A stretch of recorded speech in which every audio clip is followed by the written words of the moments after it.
Bismillahirrahmanirrahim. Assalamualaikum warahmatullahi wabarakatuh. Apa kabar sahabatku semuanya? Senang sekali bisa kembali lagi bertemu dengan kalian semua bersama saya Taufik Ramadan, si tukang air Medan. Baik kawan-kawan, di hadapan kalian ini adalah sebuah ilustrasi dari sebuah konsep diagram instalasi pemipaan untuk sahabat saya yang ingin mengolah air kolam koinya. Jadi sahabatku, teman saya ini punya sebuah kolam koi. Nah, kita ilustrasikan aja kolam koinya itu seperti ini, ya kawan-kawan. Nah, air di tempat teman saya ini TDS airnya 200 ppm. Nah, di tempat teman saya ini problem terbesarnya dari air bakunya. Air bakunya itu insya Allah jernih, katanya bersih, jernih. Cuman pH airnya terlalu tinggi. pH airnya itu sekitar 9. Kadang ya mungkin 9 dan 10 ya. Nah, problemnya itu tidak baik untuk ikan koi. Jadi ikan koi itu pH-nya harus ya antara 70 sampai 8 atau mungkin 65 sampai 7,5 ya, mungkin mengikuti dengan kebutuhan pH air pada diri kita manusia untuk air minum. Nah, jadi dia nanya ke saya, "Bang, bagaimana cara nurunin pH yang aman?" Ya kan? Yang aman. Jadi saya bilang untuk nurunin pH ya mungkin dengan chemical. Tapi menurut dia itu terlalu berbahaya dan beresiko. Nah, kemudian dia ada lihat video saya tentang softener ya, anion dan kation, demin ya, demin. Dia nanya, "Bang, kalau proses demineralisasi itu apakah selain bisa nurunkan TDS, apakah juga bisa nurunkan pH?"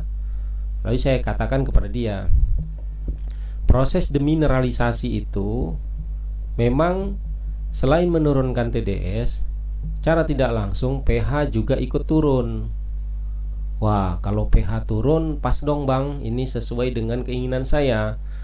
Saya ingin pH air di tempat saya turun gitu. Nah, pH air dia itu 9. Ya kalau saya mungkin lupa, mungkin 9 atau 10. Nah, itu berbahaya bang sama ikan koi gitu.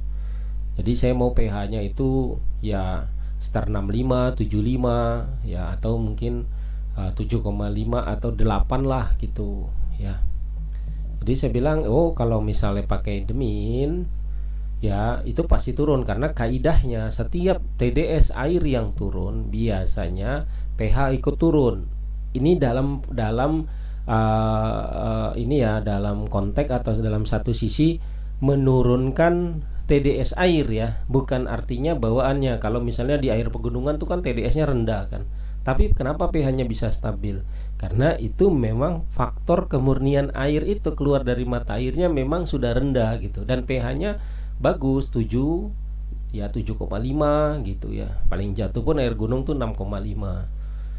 Maksud saya ini adalah ketika kita mentreatment air dari TDS tinggi misalnya 200 ke TDS yang rendah, misalnya kita bilang 10, 20 atau 30, dengan dipaksa seperti misalnya menggunakan treatment penukaran ion ya, dengan proses demineralisasi atau reverse osmosis, yaitu penahanan semua unsur yang kandungannya tinggi hanya rendah saja dikeluarkan, ataupun dalam proses-proses yang semuanya itu dalam kategori unsur dipaksa secara tidak langsung.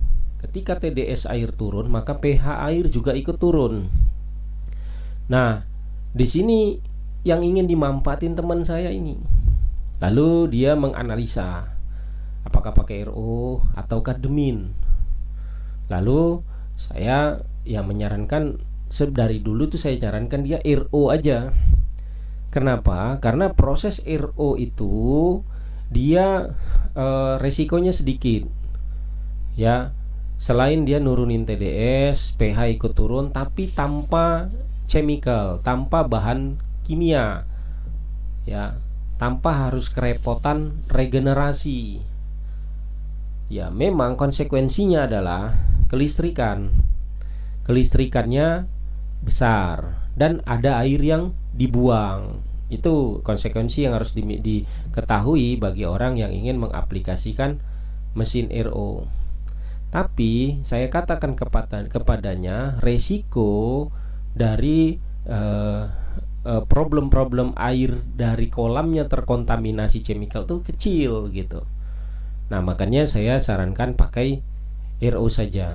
Tapi teman saya timbang menimbang, akhirnya dia pilih Demin. Nah, ini contoh, dia ada beli tabung media 1354. Nah, ini yang kalian lihat ini adalah ilustrasi tabung media 1054. Nah, dia ada beli 1354. Dia isi resin kation dan anion. Cuma problemnya dia salah beli resin. Dia pesannya ini resin demineralisasi. Tapi ternyata resin yang datang itu adalah resin softener, resin kation tapi khusus untuk softener. Nah, bagi kalian yang banyak bertanya di komentar saya, "Bang, apa sih beda resin kation dan softener?" Nih, sini dengerin. Resin kation softener dengan resin kation demin itu apa bedanya? Saya jelasin ya.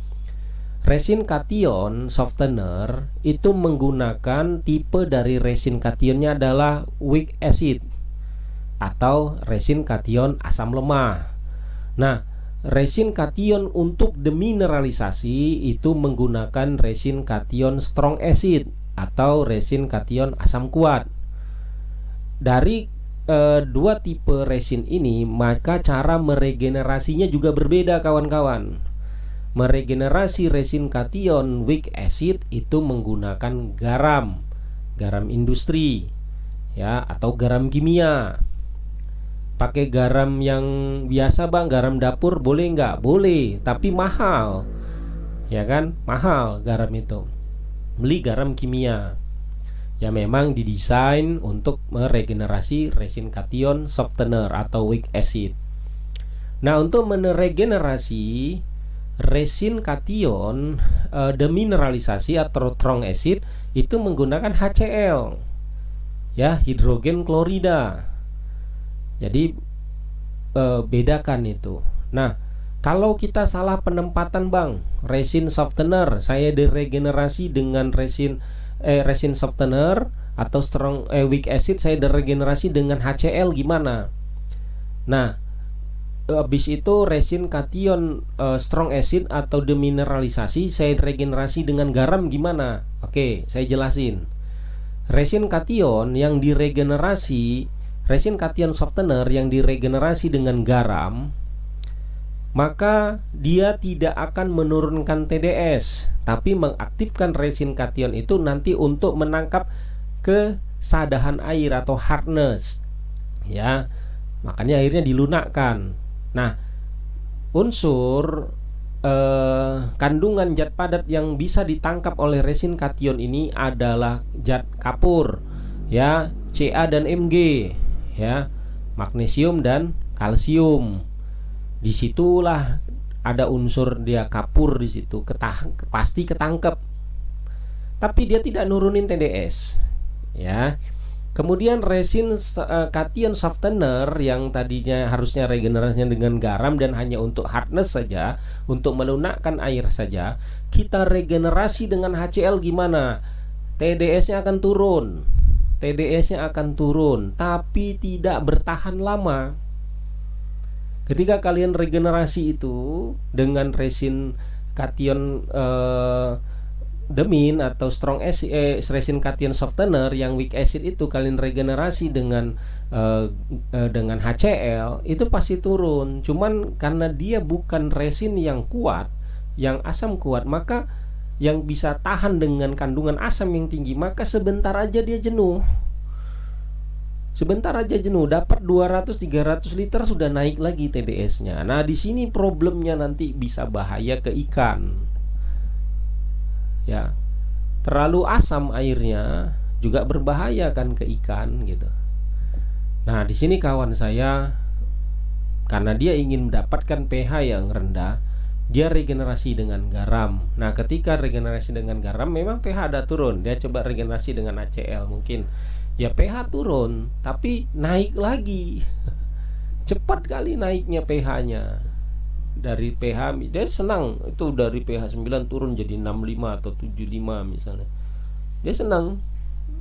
Tapi TDS-nya naik lagi. Maka pH-nya naik lagi. Dan ikannya jadinya mendapatkan air yang tidak stabil.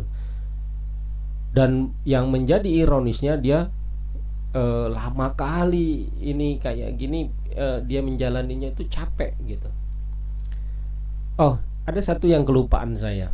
Kemudian bang, kalau resin demin atau resin strong acid diregenerasi dengan garam gimana bang? Dia tidak nurunin TDS. Kapurnya pasti ketangkep, hardnessnya pasti turun, tapi nggak nurunin TDS. Karena apa? Karena bukan itu yang diminta dia untuk regenerasi. Jadi yang mana bang? HCl. Kalau kamu punya resin kation strong acid atau demineralisasi, kamu wajib pakai HCl untuk mendapatkan hasil yang sempurna. Turun TDS-nya bang, turun. Tahan lama bang, tahan lama, sesuai dengan kapasitas resin kation yang kalian masukkan. Berdasarkan teori ya, dan faktor di lapangan, untuk satu sak resin kation itu bisa menghasilkan air demin itu sekitar 3 ton 3 ton air. Maka ketika 3 ton air nanti turun bang, habis 3 ton, ya dia naik lagi. Jadi harus diregenerasi bang, ya regenerasi lagi. Satu sak ya. Jadi bang, kalau saya mau kebutuhan airnya 10 ton, berarti masukin resin kationnya 3 sak. 20 ton bang, berarti 6 sak. Habis itu regen lagi, ya regen lagi. Dan kalau kalian ingin menerapkan demineralisasi menggunakan resin kation, khusus demin ya, bukan softener ya, khusus demin, maka kalian harus juga pasangkan, sandingkan dengan resin anion. Karena ada beberapa unsur dari kandungan zat padat terlarut dalam air di resin kation tidak tertangkap, di resin anion ketangkep. Dan resin anion juga akan menstabilkan pH air yang terlalu rendah. Dan artinya dia bisa menaikkan lagi pH air yang terlalu rendah karena efek penurunan TDS yang terlalu rendah dari resin kation sama softener dinaikin. Tuh softener anion kalau tidak diregen aja, tuh kalian kalau punya TDS air dari resin kation misalnya 5 atau 6, dia akan naikin lagi tuh 1 atau 1,5, jadi 5 jadi 6 atau 6,5. Apalagi kalau kalian aktifkan dia dengan NaOH atau soda kaustik atau soda api dengan takaran tertentu, dia bisa up lagi itu pH airnya. Jadi adjustment dari resin anion ini dari chemicalnya. Semakin banyak resin chemical soda kaustik atau NaOH atau soda api yang kalian input ke resin anion tadi, makanya semakin banyak dia bisa naikkan pH airnya. Nah, jadi dalam proses demineralisasi, kation, anion wajib dipasang. Nah, teman saya sudah aplikasikan itu dan dia capek. Dia harus kontrol terus itu air, karena begitu naik pH-nya kebablasan masuk ke kolam koi, pH-nya naik juga. Maka setelah berunding dia bilang, bang, nyerah saya bang pakai demin, nyerah saya pakai resin, saya mau pakai mesin RO saja. Oke. Lalu saya bilang dari awal, kalau bapak pakai mesin RO memang besar di listrik, tapi kita tidak capek, ya kan? Nah, kalaupun dia membrannya sumbat, tetap menghasilkan air yang stabil.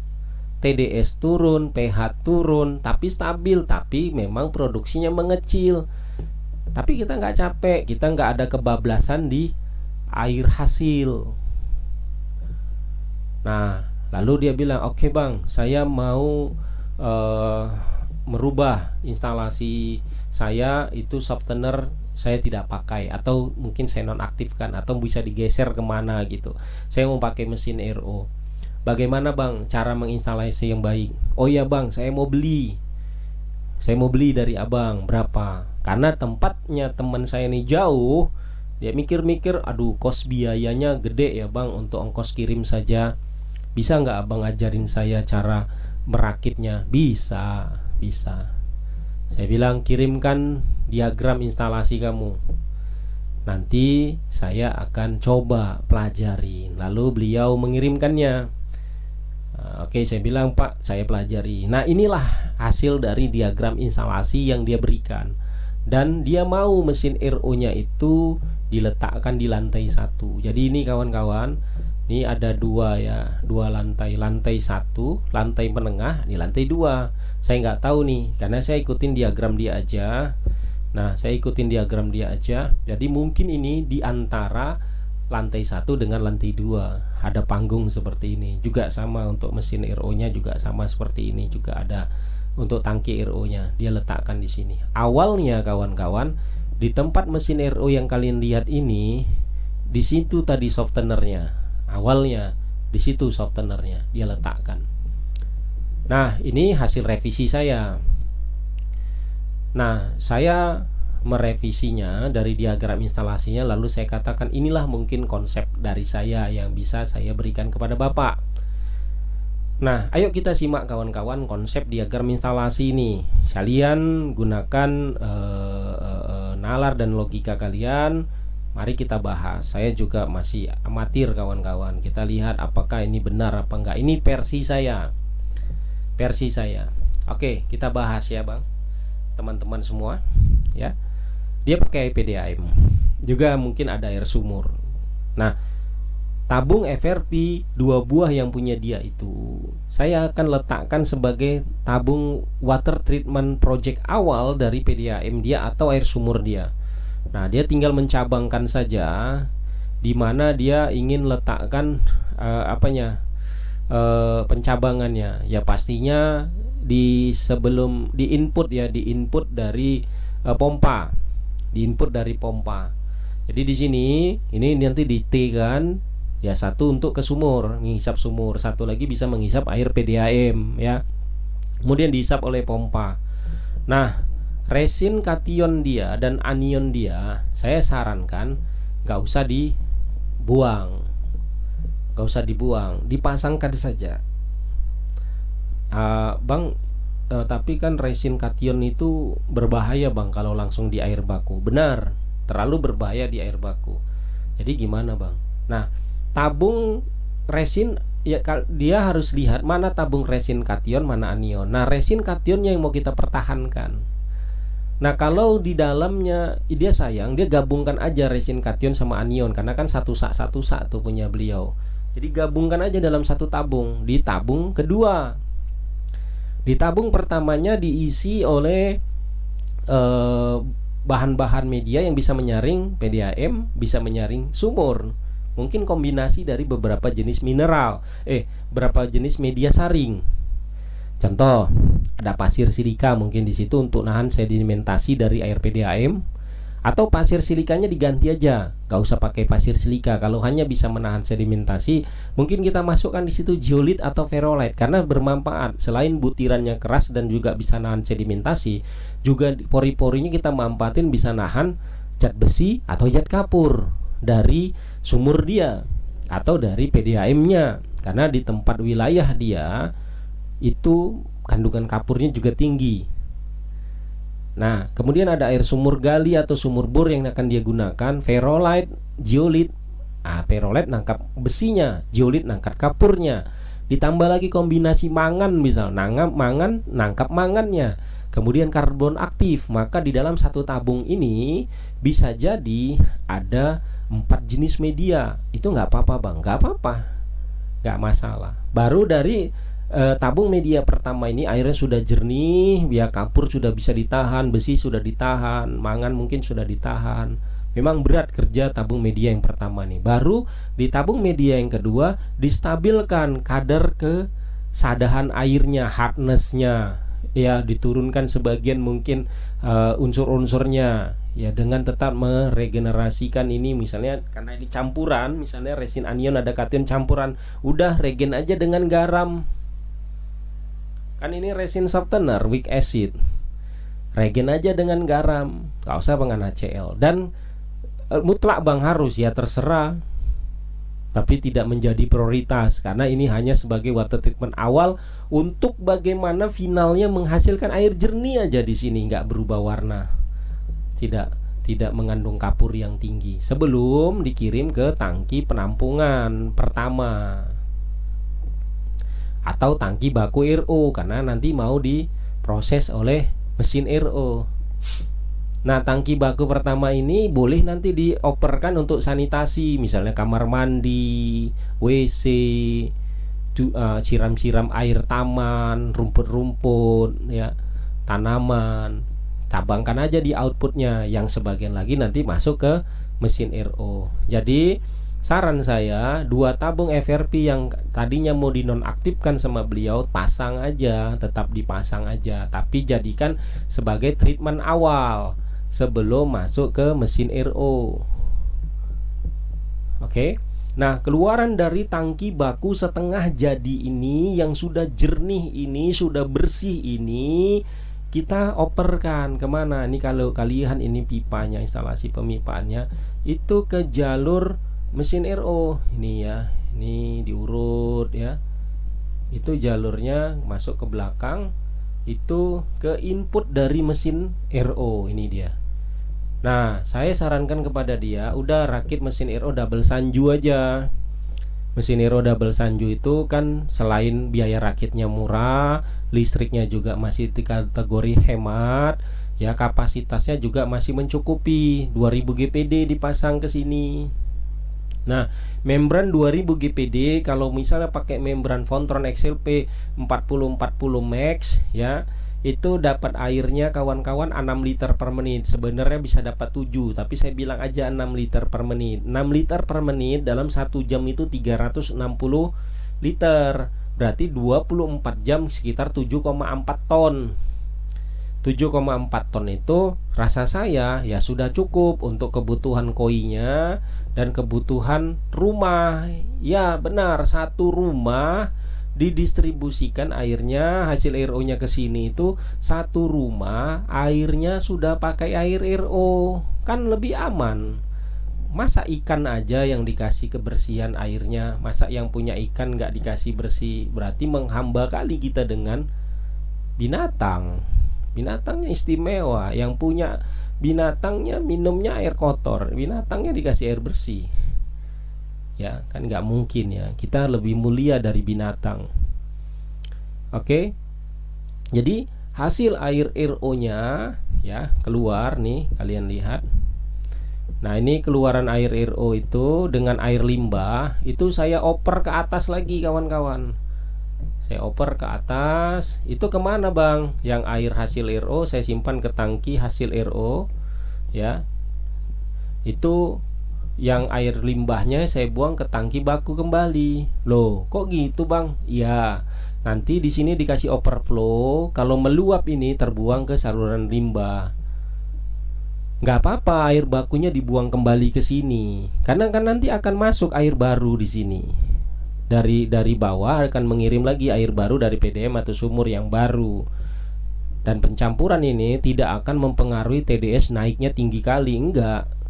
Misalnya ini air bakunya 200, air limbahnya 400, karena sebagian nanti overflow meluap, air baru juga masuk, maka nanti ini paling nanti di sini 250 atau 300 ppm, dan itu masih oke untuk membran Vontron XLP 1140 40 Max itu masih bisa karena batasnya itu 500 ppm. Nah, tadinya ini sama teman saya 2 tangki yang ini saya lupa ngasih taunya, ini tangkinya 2000 liter ya, 2000 liter 2 buah nih. Nah, ini tadinya sama teman saya ini jadikan air baku PDAM tanpa disaring di sini. Jadi di rumahnya itu dapat air yang masih kotor. karena belum disaring. Paling ini ngendap ya, endapannya turun, mungkin yang bersihnya diambil untuk ke rumah ya. Nah, sekarang setelah saya modifikasi seperti ini diagramnya, maka untuk rumahnya sendiri sudah dapat air bersih kalau dia ambilnya dari tangki baku setengah jadi ini. Nah, sementara dia nanti ngambil airnya saya alihkan ke sini, ke tangki hasil RO ini, itu akan mengisi ke lantai 2. Ini jalur pipanya. Ya, ini ke distribusi, ya kan. Nah, kalau nggak dipakai kan keran-keran pada nutup tuh. Kalau nutup dia jatuh ke sini, ke tangki air khusus RO untuk koi. Tangki khusus koi ya, air RO ya untuk khusus koi. Dari sini nanti dari koi itu turun pipanya dikasih ini ya, pelampung lah atau gimana sistem kontrol plumbing dia, yang apabila karena airnya katanya air koi dia ini overflow, bertukar terus. Ya, kalau bertukar terus berarti kurang, di sini akan ngisi dari atas tangki. Ngisi dari atas tangkinya. Ya. Nah, jadi jalur-jalur ke rumah ya tetap dapat air RO, keran airnya, wastafelnya, kamar mandinya. Ya, cukup nggak bang ini bang? Tangkinya cuman kapasitasnya ini kan yang di sini misalnya 2000, yang ini misalnya 1000, 3000. Ya, sekarang hitung-hitung lah yang di rumah kalian itu berapa ton kebutuhan satu harinya. 3 ton bang. Oke, yang ini berapa ton untuk overflownya? 3 ton bang. Berarti 4 ton. 4 ton berarti kapasitas mesin ini 24 jam 7,4. Berarti mesin ini nyala hampir lebih dari 12 jam. Karena 12 jam ini dia menghasilkan cuma 3,7 liter. Berarti kalau 4 ton berarti 13 sampai 14 jam ini mesin RO-nya nyala terus. Wah, listriknya bang, ya saya bilang kan ada konsekuensi lah, harus diterima dari ini semua. Ikan koi ini mahal kawan-kawan. Ya, perawatannya itu hanya para sultan atau orang-orang menengah. Bagi orang-orang yang banyak duitnya, ya ini sedikit kawan-kawan. Karena memang untuk selera dan hobi yang mahal itu mereka sudah tahu konsekuensinya. Nah, berapalah listriknya ya, tapi yang dia dapat semua, keluarganya dapat air RO, ikannya dapat air RO. Koi ini kan kawan-kawan dijual kan bisa, kawan-kawan kan juga nanti bisa panen karena koi-koinya ini sehat semua ya, bisa menghasilkan modal kembali ya kawan-kawan. Nah, kalau misalnya dia nanti mau upgrade, bisa nggak bang double sanju ini di upgrade? Bisa, tambahin satu membran lagi 4000 jadi 4000 GPD 2000. Sanggup bang? Enggak, dia nggak sanggup aslinya pompa ini. Cuma nambahin dikit. Bukan berarti ditambah satu membran nanti jadinya 14 liter per menit atau 12 liter per menit. Enggak, dia akan ada penurunan satu membran ini masing-masing tuh nanti cuma 4 atau 5 ppm LPM saja. Jadi kalau dikali 2 mungkin naiknya cuma 9 atau 10 saja. Cuman lebih baik daripada 6 kan. Artinya masa durasi pemakaian listriknya lebih cepat. Ya. Tapi ini masih lebih baik loh kawan-kawan daripada dia pakai mesin RO yang pakai pompa CDLF atau pompa vertikal itu, listriknya lebih gila. Mesin itu aja 1500 watt. Kalau ini dua mesin ini 1150 watt. Dari sisi mana? Pasti lebih hemat ini. Dari harga perakitan juga lebih hemat, apalagi rakit sendiri gitu. Ya. Nah, bagaimana menurut kawan-kawan konsep saya ini yang akan saya berikan? Bahkan ini sudah saya berikan nih kepada dia gitu. Sudah saya berikan kepada dia. Bagi kawan-kawan yang punya masukan, kritikan yang membangun tentang konsep yang saya berikan kepada kawan-kawan ini, jadi ini seperti apa ya, presentasi umum lah ya, presentasi umum. Kalian silahkan, kalian masukkan ke kolom komentar, masukan-masukan, kritikan atau nasihat tentang konsep yang saya berikan ini, baik positif dan negatifnya, keburukannya dan kelebihannya Silahkan kalian masukkan ke kolom komentar. Saya akhiri presentasi umum ini. Mungkin kalau ini dianggap sebagai presentasi umum, saya akhiri. Mudah-mudahan ini bermanfaat bagi kalian dan bisa membuka wawasan imajinasi kalian tentang sebuah project air minum untuk water treatment menggunakan sistem RO. Mudah-mudahan ini bermanfaat kawan-kawan semua. Bagi kawan-kawan yang sudah bergabung dan menonton sampai selesai video saya ucapkan banyak terima kasih. Bagi yang belum subscribe, silahkan subscribe channel saya agar saya lebih bersemangat lagi kawan-kawan dalam membuat video-video terbaru. Bagi yang sudah like dan men-share, saya ucapkan banyak terima kasih. Apalah saya tanpa support kalian semua. Mudah-mudahan saja support kalian ini bisa membuat saya lebih bersemangat lagi dalam membuat video-video yang lebih berkualitas.